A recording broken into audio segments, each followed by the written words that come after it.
हमने घड़ी देखी, अब तो 3 घंटे के लिए तो हम ढीले हो जाते, तो कहा चलो चले जाए, बहुत टाइम टूट। अब ध्यान तो गाड़ी का लगा, लेकिन वो 3 घंटे का पीरियड, तो ध्यान तो जीवात्मा के कल्याण का, लेकिन 1 लाख वर्ष की उम्र। तो ऐसी वह साधना लंबी। ऐसे ही जब त्रेता आया तो त्रेता में दशमांश रहेगी, 10,000 वर्ष की उम्र।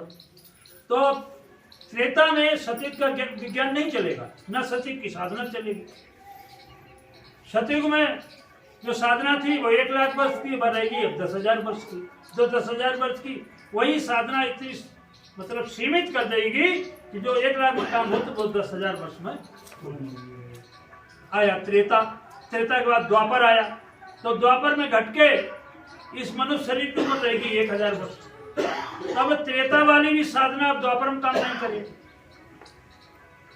जहां तक आप देखें कि जहां तक अवतारी शक्तियों का अवतार जब युग को समापन को टाइम हो तब हो जाता, और उस समय उस युग का वो विज्ञान नष्ट करवाने आते हैं।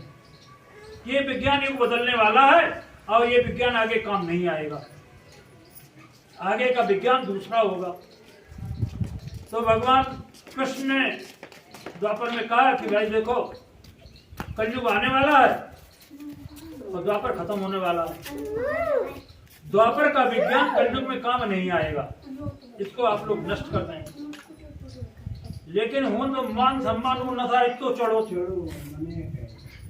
मान सम्मान उन्नता इतो चढ़ो, तो कोई मरिवेक तैयार है नहीं, ना ही मरिवेक तैयार हो। तो वो युद्ध की व्यवस्था बनी गई, सारो विज्ञान आपस में मरकट के नष्ट हो। अब तुम्हें ज्ञान है और तुम युद्ध में धराशायी हुई गए, तो ज्ञान तो तुम्हारे फिर रही हो, ज्ञान खत्म।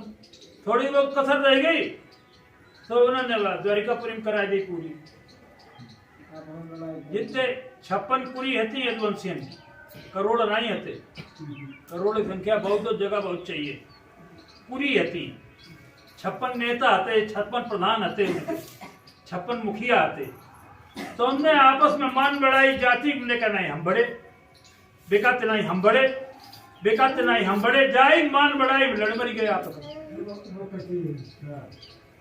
जाई मान बढ़ाई में आपस में लड़ मर गए। 56 पूरी जो है ये को पूरी नहीं। अब हम धोखे धड़न को कमरिया को कोई ऐसे घोसी मतलब ये ढूंढने ले, लेकिन 56 पूरी अब नहीं। तो ऐसे ही समय वक्त का जो समय का जो द्वापर का विज्ञान था वो भगवान कृष्ण ने नष्ट करवा दिया।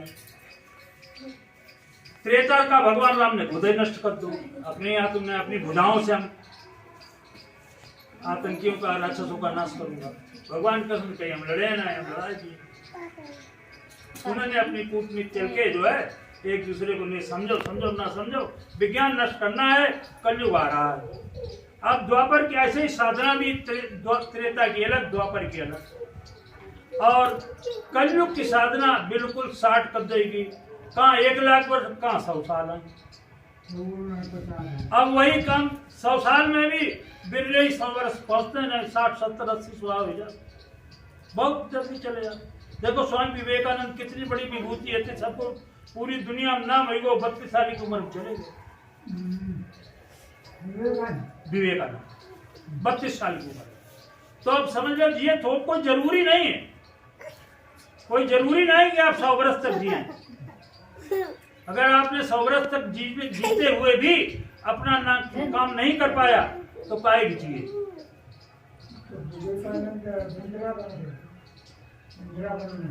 ना विवेकानंद जो अमेरिका में गए थे हिंदू धर्म की तरफ से, उसमें अंग्रेजों का राज्य था, इनको कोई समय नहीं दिया गया। एक अंग्रेज ने कुछ, चूंकि अंग्रेज के गुलाम था भारत, तो अंग्रेज ने अपने समय में से 5 मिनट स्वामी विवेकानंद को पहले बोल उनको दे दिए। स्वामी विवेकानंद जब मंच पे पहुंचे तो पहले जितने भी वक्ता आउट थे, जो कोई उद्बोधन नहीं करते अपनो लिखो पढ़ो लाउट थे, वो पढ़ के सुनाउट थे। और स्वामी विवेकानंद ने जब पहुंचे तो पहले अपने पद्मासन लगा के जब बैठ गए और बोले मेरे अमेरिका वासी प्यारे बहनों और भाइयों, जब इतना उन्होंने बोला अरे शोर मच बोल दिया चारों तरफ। एक तो उनको भगवा वस्त्र देखो, भगवा वस्त्र देखो, और उनके लिए बोलने के लिए क्योंकि कोई विषय नहीं था, हर किसी का अपना अपना विषय था, सब्जेक्ट था, यही लौटे वो। हाँ, सब्जेक्ट तो विषय तो उनको विषय दे दो को जीरो, जीरो दे दो।